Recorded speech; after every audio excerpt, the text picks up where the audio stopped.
పవన్ కళ్యాణ్ గారు చెప్పే మాట ఒకటి, ఆలోచించేది ఒకటి, వారు ఆచరించేది ఒకటి.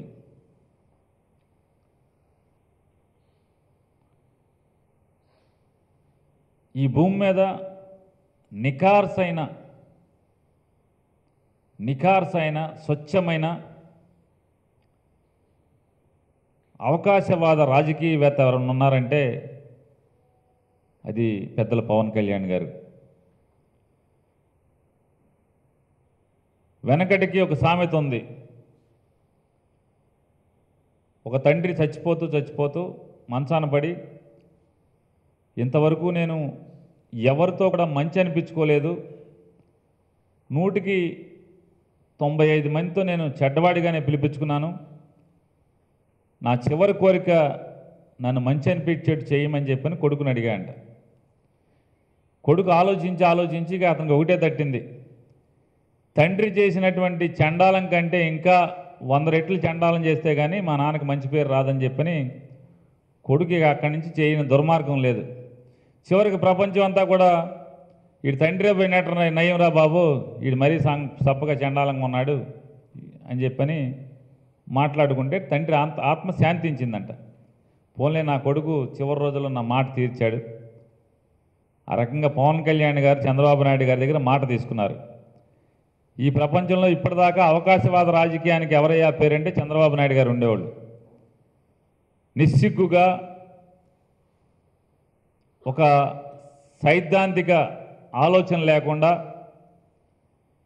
అవసరాలే ప్రాతిపాదికగా, రాజకీయ ఆర్థిక అవసరాలే ప్రాతిపాదికగా ప్రయాణించినటువంటి ఆలోచన చేసినటువంటి రాజకీయ నాయకుడు చంద్రబాబు అంటే, చంద్రబాబు నాయుడు గారికి చివరి దశలో 70 సంవత్సరాలు వచ్చినాయి.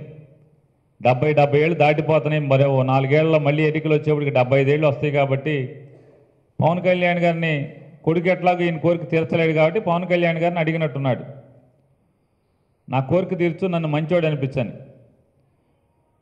అందుకని ఆయన చంద్రబాబు గారు కూడా ముక్కున వేలేసుకునేలాగా అవకాశవాద రాజకీయాలు ఈ రోజున ఆయన చేయటం ప్రారంభించారు. కాబట్టి అవకాశవాద రాజకీయాలకి కొత్త చిరునామాగా మారినటువంటి పవన్ నాయుడు గారు ఏం మాట్లాడితే మనకి దానికి విలువే ఉంటుంది చెప్పండి. అంటే ఆయన ఏ మాట మాట్లాడినా విలువలైనటువంటి పరిస్థితికి వాళ్ళు వచ్చింది.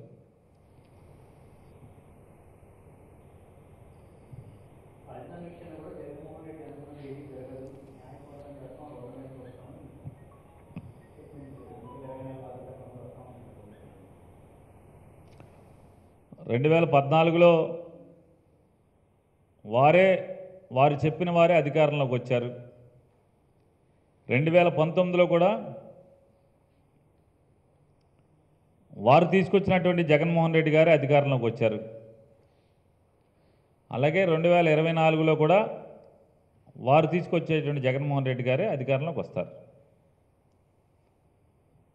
ఆయనే చెప్పాడుగా, నేనే గెలిపించానని అనలేదా? అన్నాడుగా, ఆయన అన్నాడుగా, జగన్మోహన్ రెడ్డి గారు నేనే గెలిపించాను అన్నాడుగా. చంద్రబాబు నాయుడు గారిని, మోడీ గారిని నేనే గెలిపించాను 2014లో అన్నాడు.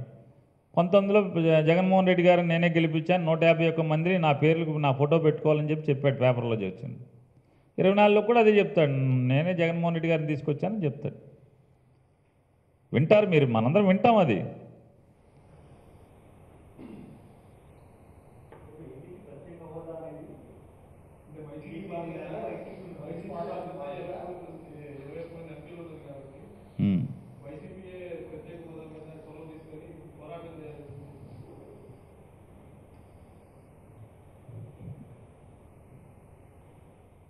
జగన్మోహన్ రెడ్డి గారంటే ఇష్టం లేదు, నాకు ద్వేషం అని ఎప్పుడూ చెప్తుంటారు. అసలు నాకు ఇష్టం లేదు జగన్మోహన్ రెడ్డి గారంటే అని మాట్లాడతాడు. అసలు జగన్మోహన్ రెడ్డి గారు ఊసేందుకు? మీకు ఇష్టం లేదు కదా, మీకు ద్వేషం కదా. ఇప్పుడంతా బేషరతుగా దిగజారిపోయి అక్కడ మోడీ గారి ఇంటికి వెళ్ళి బయట ఓకే తిరిగి 2 రోజులు, ఇప్పుడు 2వ ట్రిప్పో 3వ ట్రిప్పో మేము మీ పంచన చేరతాం మీ పంచన చేరతాం అనే బదులు షరతులతో పెట్టి చేరొచ్చు కదా. బేషరతుగా ఎవరి కోసం? ఇప్పుడు మీరు ప్రత్యేక హోదా ఇమ్మని మీరు కండిషన్ పెట్టి ఆ షరతుని మోడీ గారితో అంగీకరింపజేసుకుని చాలాసార్లు చెప్పారు కదా, నేను మగవాడిని కాదు, నేను తలుచుకుంటే మోడీనేంటి ఎవరినైనా దుమ్ము రేగొడతానని చెప్పారు కదా పవన్ కళ్యాణ్ గారు. మరి పవన్ గారు చెప్పినప్పుడు, ఇన్నిసార్లు చెప్పినప్పుడు నేను మంచోడిని కాదు, నేను లేస్తే తోలు తీస్తానంటారు, తాట తీస్తానంటారు. మరి మోడీ గారు తాట కూడా, అమిత్ షా గారు తాట కూడా తీయచ్చు కదా, తీసి ప్రత్యేక హోదా తీసుకురావచ్చు కదా. మేము చెప్పాము, జగన్మోహన్ రెడ్డి గారు ప్రమాణ స్వీకారానికంటే ముందే చెప్పారు. మనందరి దురదృష్టం, మోడీ గారికి పెద్ద సంఖ్యలో ఎంపీలు వచ్చేశారు. కానీ మా కోరిక అలా కాదు, తక్కువ సంఖ్యలో ఎంపీలు వచ్చి మన దగ్గర నంబర్ తక్కువ ఉంటే మనం చెప్పిన మాట వినేవారు, మన రాష్ట్రానికి మేలు జరిగేది, ప్రత్యేక హోదా వచ్చేదని చెప్పారు. మరి ఇన్నొద్దు, పోనీ మీరు బేషరతుగా వాళ్ళ కాళ్ళు పట్టుకునే బదులు, బేషరతుగా వాళ్ళ కాళ్ళ దగ్గర చేరే బదులు, ఎన్నికల ముందు విశాఖపట్నం రైల్వే జోన్కి బీజేపీ వారు చెప్పారు కదా, పోనీ దాన్నన్నా షరతుగా పెట్టచ్చు కదా, వస్తూ దాన్ని ఆర్డర్ తీసుకురావచ్చు కదా. ఇంకా కేంద్రం నుంచి రావాల్సిన విషయాలు చాలా ఉన్నాయి కదా, అవన్నీ షరతు పెట్టచ్చు కదా. బేషరతుగా ఆయన చెప్పారు ఇద్దరు, మళ్ళీ కన్నా లక్ష్మీనారాయణ గారు చెప్పారంటే ఈయన కూడా చెప్పాడు బేషరతుగా మేము చేరామని. ఆ మాట చెప్పడానికి కూడా ఆయనకి ఎక్కడ కూడా బిడియం అనిపించట్లేదు, బేషరతుగా చేరామని చెప్పని. అంత బేషరతుగా చేరేప్పుడు 2018లో ఎందుకు ఇన్ని మాటలు మాట్లాడటం? జగన్మోహన్ రెడ్డి గారికి కేసులు ఉన్నాయి కాబట్టి మోడీ గారంటే భయం అన్నారు. మీకెందుకు భయం బేషరతుగా? ఏమున్నాయి అంటే మా అందరికీ తెలియని కేసులు ఏమైనా ఉన్నాయా మీకు? జగన్మోహన్ రెడ్డి గారి కేసులు అంటే సోనియా గాంధీ, చంద్రబాబు నాయుడు కలిసి పెట్టించినటువంటి కేసులు, అది అందరికీ తెలిసినాయి. మరి మీ మీద ఏమున్నాయి? ఎందుకు మీరు బేషరతుగా లొంగిపోయారు? ఢిల్లీ వెళ్ళి మీరే ప్రతిపాదన ఇచ్చారు బేషరతుగా కలిసి పనిచేస్తామని. అంటే ఇవన్నీ ఇవాళ ఓఎల్ఎక్స్ అనే ఒక యాప్ ఒకటి వచ్చింది. ఎవరు ఏది కావాలంటే దాన్ని బేరం పెట్టచ్చు దాంట్లో.